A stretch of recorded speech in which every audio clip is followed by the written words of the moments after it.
नमस्कार, स्वागत है आपका जनगणमन 24/7 पर जो कि मेरा यूट्यूब चैनल है। आप उसे प्लीज़ लाइक करें और सब्सक्राइब करें और अपने जानने वाले लोगों के बीच में भी इस चैनल के प्रोग्राम्स को थोड़ा-सा सर्कुलेट करें क्योंकि सच्ची, ईमानदार और निष्पक्ष पत्रकारिता में जो आवाज़ें हैं, या तो उनको दबाया जा रहा है और या तो उनके चैनल की रीच को कम किया जा रहा है। तो आप खेल समझिए। इसलिए आपसे सिर्फ़ इतनी सहायता चाहिए कि मेरे इस चैनल को आप प्रमोट करें और उसको सब्सक्राइब करें। अब जो बड़ी खबर है, ऑपरेशन सिंदूर की जो हकीकत है, जो लगातार मोदी सरकार छुपाती है, अब उन्हीं के सेना के अधिकारी उस हकीकत को बेनकाब करने में लगे हुए हैं। मोदी जी की क्या कोशिश थी? 22 अप्रैल को पहलगाम में जो आतंकी हमला हुआ था, उसके बाद ऑपरेशन सिंदूर में कितने जेट्स गिराए गए, आज तक नहीं पता चला। क्या हमारे पायलट्स ने उसमें जान गंवाई? हमें नहीं पता चला। लेकिन आप लगातार देख रहे हैं कि कोई ना कोई सेना का अधिकारी इसके बारे में बात करता हुआ नजर आ रहा है। अभी जो हाल का जो एक चीज सामने जो आई है, और अभी कल ही की ये खबर है कि जो नौसेना के अधिकारी हैं, जकार्ता में पोस्टेड थे, डिफेंस अटैचे, जो कि वहां की एम्बेसी से अटैच थे, तो उन्होंने एक बयान दिया है।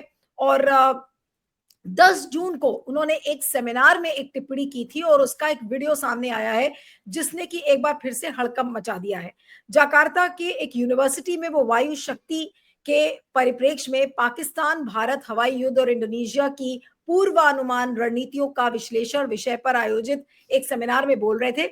और इस दौरान कैप्टन शिव कुमार उनका नाम है, उन्होंने कहा कि राजनीतिक नेतृत्व की ओर से तय किए गए आदेश के कारण कुछ बाधाओं के चलते इंडियन एयरफोर्स शुरुआती चरण में ऑपरेशन में पाकिस्तानी मिलिट्री इंस्टॉलेशंस पर अटैक नहीं कर सकी।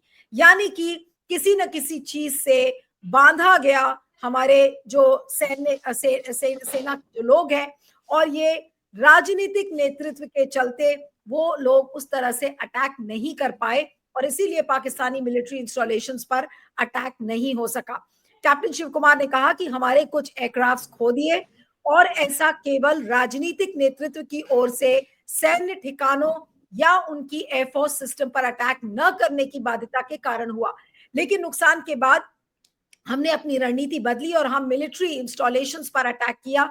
इसलिए हमने सबसे पहले दुश्मन के एयर डिफेंस सिस्टम को दबाया और तबाह कर दिया। यही कारण है कि हमारे सभी हमले सतह से हवा में मार करने वाली मिसाइलों और ब्रह्मोस के जरिए सतह से सतह को मार करने वाली मिसाइलों का उपयोग करके आसानी से हो सके। अब कांग्रेस ने पीएम मोदी से सवाल पूछे हैं। क्या सवाल पूछे हैं? कांग्रेस ने कहा कि इंडियन एयरफोर्स ने 7 मई की रात को पाकिस्तानी आतंकी ठिकानों को निशाना बनाते हुए लड़ाकू विमान खो दिए थे। ये ऐसा केवल राजनीतिक नेतृत्व की ओर से दी गई बाध्यताओं के कारण हुआ है। ये इंडोनेशिया में भारत के रक्षा अधिकारी कैप्टन शिव कुमार के शब्द हैं, जिन्होंने पिछले महीने एशिया में एक सेमिनार में भारत के लड़ाकू विमानों के नुकसान को स्वीकार किया था। इससे पहले chief of defence staff Anil Chauhan ने भी ऑपरेशन सिंदूर के दौरान भारतीय लड़ाकू विमानों के नुकसान को स्वीकार किया था। कांग्रेस ने आगे जो एक और प्रश्न किया है, उन्होंने कहा कि अभी तक युद्ध विराम से संबंधित कई प्रश्नों के जवाब नहीं दिए गए हैं और कांग्रेस के 3 सवाल उठाते हुए पीएम मोदी से जवाब देने की मांग की है। उसने कहा कि प्रधानमंत्री विपक्ष को सच्चाई से अवगत कराने के लिए अपने नेतृत्व में सर्वदलीय बैठक बुलाने से क्यों इनकार कर रहे हैं? इस मुद्दे पर संसद का विशेष सत्र बुलाने की मांग को क्यों खारिज किया जा रहा है? और पीएम मोदी रक्षा मंत्री राजनाथ सिंह और विदेश मंत्री जयशंकर देश से क्या छिपा रहे हैं? अब ये जो कैप्टन शिव कुमार की जो घटना थी, भारतीय दूतावास ने ये कहा कि इसको तोड़ मरोड़ कर मीडिया ने पेश करने की कोशिश की है, लेकिन वाकई में ये ऑपरेशन सिंदूर की हकीकत को बेनकाब करता है। आज इसी पर हम चर्चा करेंगे। हमारे साथ विंग कमांडर अनुमा आचार्य हैं, जो कि कांग्रेस की नेता हैं, प्रवक्ता हैं। अनुमा जी, आपका बहुत बहुत स्वागत है। Thank you so much for joining. और ये जकार्ता में जो कैप्टन शिव कुमार ने कहा है, ये कितना बड़ा खुलासा है ऑपरेशन सिंदूर का? ये वही सवाल है जो आप लोग पूछ रहे हैं लगातार। नीलू जी, सबसे पहली चीज तो ये है कि जकार्ता में इस बात को जब कैप्टन शिव कुमार ने कहा, उससे पहले, क्योंकि सरकार शायद ये चाहती है कि हम आपस में इन्हीं मुद्दों पर अटक जाएं और वो मेन सवाल भूल जाएं कि पहलगाम में आतंकी हमला हुआ कैसे। गृह मंत्री की जो जिम्मेदारी थी वहां से बात शुरू होती है और उसके बाद ये आज तक जो स्केच सरकार ने भेजे थे, दिखाए थे, वो भी नकली स्केच निकले। तो सरकार की तरफ से कहीं पर भी प्रमाण नहीं मिल रहे कि पहलगाम का आतंकी हमला एक तो हुआ कैसे, दूसरा अगर वो किया तो पाकिस्तान ने किया, तो उसके प्रमाण नहीं मिल रहे, और जो स्केच थे वो भी झूठे निकल गए। तो हर जगह सरकार की क्रेडिबिलिटी क्वेश्चन में आ रही है। अब उसी को बरकरार करने के लिए, बनाने के लिए दोबारा सरकार ने सेनाओं का इस्तेमाल करने का सोचा। सोचा कि पाकिस्तान में मिलिट्री ठिकानों पर एक हमला करवा देंगे, और जिस तरह से बालाकोट स्ट्राइक के बाद उन्होंने एक पुलवामा के बाद एक बालाकोट हुआ था, तो उसके बाद जिस तरह से सरकार ने चुनाव जीता था, उस तरह इसका फायदा लिया जाएगा। जो दिख रहा है मैं उसे मैं पूरा पर्सपेक्टिव में रख रही हूँ। तो जब सेनाएं वहां, उनको सेनाओं को कहा गया ये टारगेट्स हैं, तो सरकार को जबरदस्ती ये कहना पड़ा कि आपको मिलिट्री इंस्टॉलेशंस पे ठिकाने नहीं, वहां पर आपको बम नहीं गिराने हैं। अब इसमें एक चीज सोचिए कि अगर सरकार के पास प्रमाण है, अगर सरकार को मालूम है यही वहां वो आतंकवादी हैं, तो सरकार को फिर सेना के हाथ बांधने की जरूरत नहीं थी। सेना अपने आप कर लेती जो करना था, और खाली टारगेट बता के सरकार को छोड़ देना था। ठीक है, ये भी कह देना था कि चलिए आप मिलिट्री इंस्टॉलेशंस पे नहीं करेंगे, लेकिन वो जो टारगेट्स थे वो कैसे करने हैं वो सेना के ऊपर छोड़ देना चाहिए था। सरकार ने लेकिन कहा, उसका पॉलिटिकल माइलेज उठाया, सबके सामने उनके प्रवक्ता कहते रहे कि सरकार ने सेना को खुली छूट दे दी है, खुली छूट दे दी है। लेकिन सरकार ने खुली छूट नाम की कोई चीज नहीं दी थी, उनको अपने ऑपरेशन प्लानिंग की भी तक छूट नहीं दी थी। तो जो प्लानिंग की उन्होंने, और पहले ही दिन, उसके पहले, ऑपरेशन के पहले, विदेश मंत्री जयशंकर ने पाकिस्तान को फोन किया और ये कहा कि हम आपके यहाँ आके हमला करेंगे, लेकिन हम आपके सैन्य इंस्टॉलेशन पे नहीं करेंगे, हम केवल आतंकवादियों के ठिकाने पर करेंगे। ये जो था, ये नेल उन्होंने आखिरी नेल लगा दिया। पहले तो वैसे ही टीवी चैनल्स पे रोज प्रधानमंत्री तीनों सेनाध्यक्षों के साथ कुछ ना कुछ मंत्रणा करते हुए दिख रहे थे, तो पाकिस्तान को पहले समझ में तो आ ही गया था। ऐसा तो अब कोई नहीं मान सकता कि उसको कुछ नहीं समझ में आया होगा कि क्यों दिखाया जा रहा है। भाई कोई तो पर्पस होगा ना, तीनों चीफ अगर हमारे प्रधानमंत्री के साथ बैठे हैं। उसके बाद जब ये विदेश मंत्री ने ऐसा कह दिया, उसके भी पहले रक्षा मंत्री ने भी इसी तरह की एक चूक की थी। उन्होंने ये कह दिया था कि देश में वही होगा जो देश की जनता चाहती है।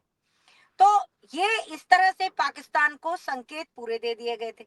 पाकिस्तान भी तैयार था कि कोई भी देश है उसके अगर ऊपर कोई हमला करने आ रहा है दूसरा देश, तो वो तैयार होगा। और इसी तैयारी में जैसे ही जिस दिन 6 और 7 तारीख की रात को, यानी कि 7 की सुबह मान लेते हैं, उस दिन जैसे ही हमारे वायु सेना के जहाजों ने पाकिस्तान के ऊपर हमला किया, वहां भी जहाज मौजूद थे, और हमें जो इनिशियल नुकसान हुआ वो 5 एयरक्राफ्ट का हुआ, जबकि पाकिस्तान को एक भी नुकसान नहीं हुआ। क्यों? क्योंकि पाकिस्तान अकेला नहीं था, नहीं, लेकिन अनुमा जी पाकिस्तान के एक साथ चीज और चीन भी था। है। हाँ, आप ठीक कह रही हैं, लेकिन एक सवाल ये खड़ा होता है कि अब सेना के अधिकारी क्या मोदी जी के खिलाफ बगावत कर रहे हैं, या मोदी जी उनको चुन रहे हैं कि भाई हमारे पास तो हिम्मत नहीं है, आप ही लोग इसके बारे में बताकर और जनता को अवगत करा दीजिए। क्या हो क्या रहा है? क्या सेना में बगावत हो रही है मोदी जी के खिलाफ और इसलिए सेना के अधिकारी बोल रहे हैं? क्योंकि सीडीएस ने बोला, एयर चीफ मार्शल ने बोला, अब ये डिफेंस अटैचे की भी बात आ रही है, और ऑलरेडी प्रिलिमिनरी राउंड में जब प्रेस कॉन्फ्रेंसेस चल रही थी तो उस समय डीजीएमओ ने बात इस पर की ही थी। इसको थोड़ा सा अगर मैं राजनीतिक सोच से सोचूं, तो मुझे ऐसा लगता है कि सरकार संसद में इसे डिस्कस नहीं करना चाहती। मानसून सत्र आ रहा है, और हम डिस्कस करने के लिए जब कहेंगे तो सरकार डेफिनेटली संसद को हेल्ड अप में रखेगी। बार बार संसद को भंग किया जाएगा, बार बार कहा जाएगा कि नहीं अभी आज के लिए बंद हो गया, आज के लिए बंद हो गया। तो अब विपक्ष को नीचा कैसे दिखाया जाए? तो विदेशों में जा जाके हमारे सीडीएस और हमारे जो दूसरे एयर अटैचे हैं, इन्होंने जब ये खुलासे किए, तो अब इसको किस तरह से मढ़ा जा रहा है वो भी मैंने देख लिया कि आज चैनल पे डिस्कशन क्या हो रहा है। डिस्कशन ये नहीं हो रहा है कि हमारा नुकसान सरकार ने क्यों छिपाया, डिस्कशन ये हो रहा है कि कांग्रेस के लोग क्यों सरकार को कह रहे हैं कि उन्होंने सेना के हाथ बांध दिए। तो आप समझिएगा कि ना तो सरकार खुद बताना चाहती है इसे, ना वो संसद में डिस्कस करना चाहती है, लेकिन अपने मीडिया चैनल्स, जो उनके मीडिया चैनल्स हैं, जो कि सारे के सारे हैं, उनके जरिए इस तरह की चर्चाएं करा के पहले तो नॉर्मलाइज कराना चाहती है इस पूरे मुद्दे को, कि जिससे सरकार जो है वो कहीं पर भी गलत उसमें ना दिखे। और दूसरी चीज ये है कि वो विपक्ष को साथ में आड़े हाथ लेते हुए बिना संसद में चर्चा के, बिना राजनीतिक संसद में पार्लियामेंट के चर्चा के, विपक्ष को दूसरों के सामने, जनता के सामने ये दिखाना चाहती है कि विपक्ष जो है वो सवाल पूछ रहा है। और एक बात और है नीलू जी, कि ऑपरेशंस में नुकसान होते हैं और कोई बाध्यता नहीं है कि हम उन्हें बताएं, लेकिन इस ऑपरेशन में जबकि शुरू से ही कोई प्रमाण सरकार ने नहीं दिया कि ये पाकिस्तान के कौन से आतंकवादी थे, उसके बाद जब वायुसेना से कहा कि हमला करो, तो विश्व को क्या बताएंगे? तो इसलिए ये भी कह दिया कि उनके टेरिटोरियल, उनके केवल टेररिस्ट के ठिकानों पर करिएगा। तो सरकार दो तरफा तीन तरफा कुछ नैरेटिव बनाना चाहती है और उसको भ्रम में डाल के हर व्यक्ति ये सोचेगा, अपने हिसाब से सोचेगा, जो उसकी विचारधारा होगी उस हिसाब से वो सोचेगा। तो सरकार इस तरह से देश को पूरी तरह से भ्रम में डाल रही है और ऑफिशियली, औपचारिक रूप से संसद में इसकी चर्चा बचाना चाह रही है। इसलिए ये सारी चीजें ठीक मानसून सत्र के पहले सामने आ रही है। नहीं, ये बात तो सही है कि मॉनसून सत्र में सरकार से ये सारे सवाल विपक्ष पूछेगा, लेकिन सवाल ये उठता है कि क्या सेना के अधिकारी बगावत के मूड में भी हैं? क्या ये इतनी हिम्मत अभी कर सकते हैं, चाहे वो एयर मार्शल हो या आपका फिर सीडीएस हो? जी। आपके इस सवाल का जवाब रह गया था, आपकी बात सही है। देखिए, ये जो बीजेपी की सरकारें जब जब भी आई हैं, तो आपको मैं याद दिलाऊं कि एडमिरल विष्णु भागवत को सैक किया गया था जब अटल बिहारी वाजपेयी थे तब। तो इनको किसी भी अधिकारी को सैक करने में, उसकी इतनी प्रशंसित और पुरस्कृत से जो उसकी सेवाएं हैं उनको छीन लेने में ये सरकार गुरेज नहीं करती है। तो और हमारी वायुसेना में इन्होंने वरीयता के क्रम भी बदल दिए हैं, सेना में भी बदल दिए हैं। तो जो चीफ पहले से सबको मालूम होता था कि ये व्यक्ति इस तरह से जा रहा है तो ये चीफ बन सकता है, आज हम नहीं कह सकते कि कौन चीफ बन सकता है। तो इस तरह से सारे अधिकारी डरते हैं, जो अंदर हैं वो भी डरते हैं और जो इस वक्त चीफ हैं वो भी डरते हैं। तो बगावत का तो सवाल ही नहीं उठता, बगावत कर ही नहीं सकती हमारी सेना। वैसे भी सेना ने कभी बगावत नहीं की, क्योंकि हमारे स्ट्रक्चर को इस तरह से बनाया गया है कि हम हमेशा सिविलियन जो एडमिनिस्ट्रेशन होता है उसको रिपोर्टिंग होती है हमारी। आपने देखा होगा डिफेंस सेक्रेटरी हमेशा एक सिविलियन आईएएस या आईएफएस ऑफिसर या जो भी ऑफिसर होता है वो सिविल सर्विसेज का ऑफिसर होता है। तो हमारी सेनाओं को बनाया ही नहीं है, उनका निर्माण ही नहीं हुआ है कि कभी वो बगावत कर सके। नहीं, लेकिन अनुमा जी, अगर आप ये रिएक्शन देखें एम्बेसी का, एम्बेसी ने कहा कि देखिए कैप्टन शिव कुमार के स्टेटमेंट को मिस रिप्रेजेंट किया गया, उसको डिस्टॉर्ट किया मीडिया ने। कैप्टन शिव कुमार जो कि एक डिफेंस अटैचे हैं जकार्ता एम्बेसी में, क्या उनके स्टेटमेंट को मीडिया इतने हल्के से ले लेगा? ऐसा बताया जा रहा है जैसे कि कैप्टन शिव कुमार का की तो कोई स्टैंडिंग नहीं थी, स्टैचर नहीं था, उन्होंने कुछ भी बोल दिया और उसको मीडिया ने डिस्टॉर्ट कर दिया। एटलीस्ट ये दिखाने की कोशिश की जा रही है। कितना महत्वपूर्ण है एक डिफेंस अटैचे का स्टेटमेंट अगर इस तरीके से आता है आपके हिसाब से? मैं आज इसको आपके सामने पूरी तरह प्रमाणित ना भी कर सकूं तो भी मैं ये समझ रही हूँ कि ये एक क्राफ्टेड कहानी है। जैसे पहले हमारे जो सीडीएस थे उन्होंने शांग्रीला डायलॉग में जाके बता दिया कि हमारे कुछ जहाजों का नुकसान हुआ। अब आप समझिए कि जिस तरह के एजेंसीज को उन्होंने इंटरव्यू दिया था, बिना भारत सरकार की परमिशन के वो इनको इंटरव्यू नहीं दे सकते थे। तो वहां उनके मुंह से ये कहलवा दिया गया और यहाँ पर जो कैप्टन शिव कुमार ने कहा वो भी अच्छा। वो देखिए 10 तारीख का ये बयान है और ये किसी के ध्यान में नहीं आया था कि इसके ऊपर कोई बात होगी। फिर इसको सामने लाया गया क्योंकि पिछले 20 दिनों में इसके ऊपर कोई चर्चा नहीं हुई, ना कांग्रेस पार्टी को पता चला, पर उसको फिर वो सामने लाया गया। कैसे लाया गया वो आप और हम समझ सकते हैं कि कैसे इस बयानबाजी को बाहर लाया गया। और फिर उसके ऊपर वहां से हमारी जो इंडोनेशिया की हमारे एम्बेसडर्स का जो ऑफिस है वो एक डायलॉग, वो उसके ऊपर एक स्पष्टीकरण देता है। तो कुल मिला के पहले इस मुद्दे को धीरे से पहले सिमर करवाया गया। जब वो सिमर होने में उसको लगा नहीं कि पक रहा है, तो उसको अच्छी तरह पकाया गया, और पका के अब जब वो भी नहीं हुआ तो इंडोनेशिया की एम्बेसी से उसके ऊपर एक डायलॉग लिखवाए गए, उसके बारे में लिखवाया गया, और आज चैनल्स में डिबेट हो रहा है। तो इस मुद्दे को पकाया गया है कि जिससे सरकार अपनी संसद में जवाबदेही से बच जाए, और जो लोगों के सामने ये हो कि विपक्ष हमसे सवाल पूछ रहा है, जबकि हमने तो एक विश्व युद्ध बचा दिया, या भारत और पाकिस्तान का युद्ध बचा दिया। हम सिविलियंस के ऊपर वैसे भी टारगेट नहीं करना चाहते थे, हम सैन्य युद्ध नहीं चाहते थे। तो इस तरह से भारत सरकार, मोदी सरकार बहुत सारे टारगेट्स एक साथ अचीव करना चाहती है, लेकिन ये अब हम सबको दिखता है। ऐसा नहीं है कि ये सारी चीजें अब छुपा के की जा सकती हैं या किसी पर्दे के में रह के की जा सकती हैं। अब ये सब दिख रहा है कि ये सब क्राफ्टेड कहानी है, और आज चैनल पे डिस्कस हो सके और मानसून सत्र में इससे बचा जा सके, ये उसके लिए पूरा इंतजाम किया गया है। जी। को लगता है अनुमा जी कि कभी भी ऑपरेशन सिंदूर का सच हमारे सामने आ पाएगा? हम मॉर्निंग में एक प्लेटफॉर्म पर थे जहां पे आपने कहा कि भाई अब तो ये भी शक हो रहा है कि हमारे कहीं ऐसा तो नहीं कि पायलट्स भी मारे गए हों। अब विमान अगर गिरा होगा और अगर इस तरीके से क्षतिग्रस्त हुआ और पायलट्स बच के, ऐसा तो नहीं कि सारे विमानों के पायलट्स पहले से कूद गए होंगे या निकल गए होंगे और उनको कोई नुकसान नहीं पहुंचा होगा। तो ऐसे में क्या गंभीर सवाल पायलट्स की स्थिति पर भी नहीं खड़े होते, और जिसके बारे में मोदी सरकार ने कभी बॉदर ही नहीं किया कि हमें लोगों को बताए? आज एक डिबेट में बात करते करते मुझे ये बात समझ में आई कि वे चाहते हैं कि हम ये बोलें, और मैंने बोला भी, क्योंकि मुझे तो कंसर्न, मैं इंडियन एयरफोर्स की ऑफिसर रही हूँ, हमेशा पायलट मेरे लिए कंसर्न रहेगा।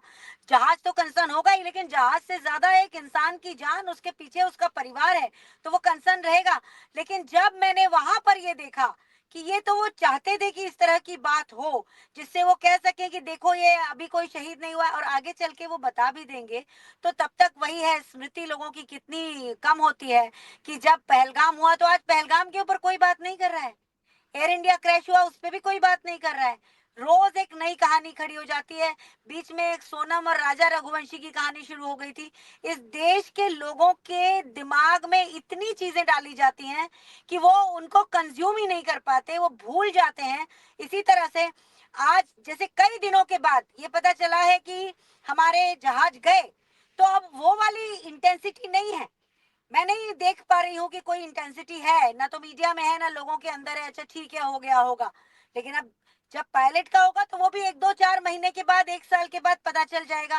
तो उस समय भी लोगों का उसका जो उस समय का उबाल है वो खत्म हो जाता है। ये सरकार ये अपने फेवर में हमेशा करती है। कल को अगर पता भी चल जाएगा तो लोगों के अंदर वो जलजला नहीं आएगा, ना वो संवेदना आएगी जो आज के तारीख में आ सकती थी। तो ये सब सरकार के कारनामे हैं, जिसमें अगर शहादत भी है और वो छुपा भी लेगी। लेकिन मैं ऐसा समझ रही हूँ कि एक ना एक दिन देश को जब ये सब पता चलेगा, और अगर उस समय कांग्रेस जैसी सरकार हुई, तो मुझे ये कहने में थोड़ा ठीक भी नहीं लगता, लेकिन ठीक भी लगता है कि जिस तरह से सेमोर हर्ष की किताब थी, जिसमें मोरारजी देसाई के सीआईए कनेक्शन की बात थी, उसको हमारी भारत सरकार ने, कांग्रेस की सरकार ने द प्राइस ऑफ पावर को यहाँ बैन कर दिया था, क्योंकि हम नहीं चाहते कि एक देश की तरह हमारी कोई भी पार्टी हो, हम अपनी पार्टी को, उसके कारण हमारे देश का भी एक जो चेहरा होता है उस पर भी धूल पड़ती है। तो हमने उसको इसलिए बैन किया था कि हमारे देश की इन बातों को बाहर नहीं जाना चाहिए। तो हो सकता है कि जब ये पता भी चल जाएगा तो हमें किस तरह के कंपल्शन हो, किस तरह का हम देश की छवि को बचाना चाहें या करना चाहें, तो शायद उसकी सजाएं भी इनको मिलेंगी कि नहीं मिलेंगी, इसका मुझे बहुत चिंता रहती है कि हाँ, एक इतना बड़ा अगर शहादत मान लिया हुई है तो उस परिवार के साथ भी कितना बड़ा अन्याय हो रहा है। एक सवाल आखिरी बस और करूंगी अनुमा जी, कि अब जो ऑपरेशन सिंदूर की पार्लियामेंट सेशन में सरकार बोलेगी नहीं ना, इस पर जवाब देगी, पता नहीं है अभी क्या करेगी। मुझे नहीं लगता कि सरकार इस पर कभी भी कोई बातचीत करेगी। और क्योंकि इस तरीके के स्टेटमेंट्स लगातार आ रहे हैं और सेना के अधिकारियों से ही आ रहे हैं, लेकिन ऑपरेशन सिंदूर का सीज फायर क्यों हुआ, और हमारे कितने विमान गिरे और हमारे कितने पायलट्स मरे, ये 2 3 बेसिक सवाल है। और सीज फायर का तो छोड़ ही दीजिए कि उस पर कोई हमें जवाब कभी मिलेगा कि ट्रंप के दबाव में है मोदी जी, ये तो बिल्कुल साफ हो गया है। लेकिन पायलट्स कितने मरे और हमारे राफेल या फाइटर जेट्स कितने गिरे, क्या इसको भी जानने का हक नहीं है? क्योंकि जैसे ही आप ये सवाल खड़ा करते हैं तो आपको ये बोला जाता है कि आप तो पाकिस्तान के पॉइंट ऑफ व्यू से ये सवाल पूछ रहे हैं। और आपको जैसे ही आपने ये सवाल किया, आपको ये बता दिया जाएगा कि आप पाकिस्तान और चाइना की आवाज में बोल रहे हैं। तो क्या देश को जानने का हक ही नहीं है कि कितने फाइटर जेट्स इस लड़ाई में गिरे, या मोदी जी बताना नहीं चाहते क्योंकि मोदी जी को कोई ना कोई डर सता रहा है? देखिए, बड़े दिल की बात आपसे कहूंगी कि जिस तरह से पहलगाम में जो आतंकवादी थे, उनको कभी भी ये सरकार साबित नहीं कर पाई कि वो पाकिस्तान से ही थे, और ये युद्ध नहीं था। अगर युद्ध होता है तो हम नहीं पूछेंगे कि कितना हमारा नुकसान हुआ, लेकिन क्या ये युद्ध था? कि सरकार ने इसे युद्ध कहा? इसे एक बार भी युद्ध नहीं कहा, इसे एस्केलेटेड, इसे कॉन्फ्लिक्ट कहा गया। कभी भी ये नहीं कहा, नॉन एस्केलेटरी कहा हमेशा। तो ऐसे में अगर हमारा नुकसान हुआ है तो सरकार से अगर हम सवाल पूछते हैं तो इसमें कोई गलती नहीं है। लेकिन अगर प्रॉपर युद्ध हो रहा होता और वो युद्ध की बात होती तो हम नहीं पूछते, कतई नहीं पूछते। लेकिन यहाँ पर बिना प्रमाण के सरकार ने कहा कि वहां पे आप अटैक करके आइए, बाद में स्केच जारी किए, वो तक गलत निकल गए। तो सरकार यहाँ मुझे बैक फुट पे लगती है कहीं ना कहीं। इसलिए ये मीडिया के जरिए एक प्रोपोगेंडा फैलाने की कोशिश है कि विपक्ष सवाल पूछे और सरकार उसको पाकिस्तानी कहे। लेकिन विपक्ष सवाल पूछेगा, पत्रकार भी सवाल पूछेंगे और ये सवाल भी पूछेंगे कि ये युद्ध नहीं था, ये युद्ध नहीं था। शर्मा जी, और कहीं ऐसा तो नहीं कि ये जो डिफेंस अटैचे जिसने की बात किया वहां इंडोनेशिया में, अब उसकी बेचारे की नौकरी खतरे में हो? डिफेंस अटैचे के रूप में है। अभी तो ये बोल दिया गया कि आपके स्टेटमेंट को डिस्टॉर्ट किया गया, लेकिन उसको डांट भी पड़ सकती है, उसको समन कर सकते हैं। क्या कोई ऐसा कुछ होने का डर है? बिना भारत सरकार की परमिशन के कैप्टन शिव कुमार ऐसा बोल दें, मैं नहीं मानती। बिना भारत सरकार की परमिशन के सीडीएस चौहान वर्ल्ड की बड़ी बड़ी न्यूज एजेंसीज को इंटरव्यू दे दें, मैं नहीं मानती। ये सरकार द्वारा प्लांटेड चीजें ही हैं। नाम किसी का भी हो, दिखाने के लिए अगर उनको कोई पनिशमेंट के नाम पे कुछ कहा भी जाएगा, लेकिन उनका कुछ नहीं होता है, क्योंकि सरकार ही चाहती है कि ये सारे मुद्दे इस राह लें, और सरकार की चाही हुई राह पर ये मुद्दा जा रहा है। इसलिए कोई उनको पनिशमेंट नहीं मिलेगी, या दिखाने के लिए कोई अगर उनको शो कॉज नोटिस या वार्निंग भी मिलेगी, उसका उनके सर्विस रिकॉर्ड में कोई असर नहीं होगा। कि सरकार की अपनी मंशा है, नहीं तो हमारे देश के सैनिक, हमारे देश के सैन्य कर्मी कम से कम बीजेपी की इस सरकार में इतने मुखर हो ही नहीं सकते, रेबेल हो ही नहीं सकते कि अपनी मर्जी से जाके ऐसी बातें कह दें। लेकिन जब आप ये कहती हैं कि अपनी मर्जी से नहीं बोल रहे हैं, और अगर हम ये माने कि आपके आधार पर जो आपने कहा कि उनसे बुलवाया जा रहा है या मोदी जी उनसे बुलवा रहे हैं, तो मोदी जी को क्या हासिल हो रहा है? बस चलते चलते ये जानना चाह रही हूँ कि मोदी जी कौन सी चीज हासिल कर रहे हैं अपने इन सेना के अधिकारियों से ये चीज बुलवा कर? देखिए, इसमें मोदी जी कहीं पर भी सामने नहीं आ रहे हैं, सेना ही सामने है। कंधा जो है वो सेना का इस्तेमाल हो रहा है, बंदूक चल रही है विपक्ष के ऊपर, और नरेंद्र मोदी जी बिल्कुल सेफ हैं। तो बिहार चुनाव के लिए उनकी छवि जो है वो अपनी बेदाग समझ रहे हैं। हालांकि वो चाहे कुछ भी कर लें, जो ऑपरेशन सिंदूर का उन्होंने सीज फायर जो किया है, उनके सबसे ज्यादा चाहने वाले भी उनके खिलाफ हैं। इसीलिए नरेंद्र मोदी जी इस तरह के गेम खेलकर विपक्ष को सामने लाकर, विपक्ष के ऊपर किसी तरह से ये मीडिया पूरा अपना प्रहार करे वो देखकर, और खुद सेफ जोन में रहना चाहते हैं। इतना उनको गेन हो रहा है, और उनकी जो छवि, जो नकली छवि जो बनवाई गई है इमिटेशन के द्वारा, वो बनी रहेगी ऐसा उनको प्रतीत होता है। लेकिन मुलम्मा तो उतर ही रहा है, लोगों ने देख लिया है। चलिए, आपका बहुत बहुत शुक्रिया Anuma ji. Thank you so much for joining. Thank you. धन्यवाद आपका भी। Thank you.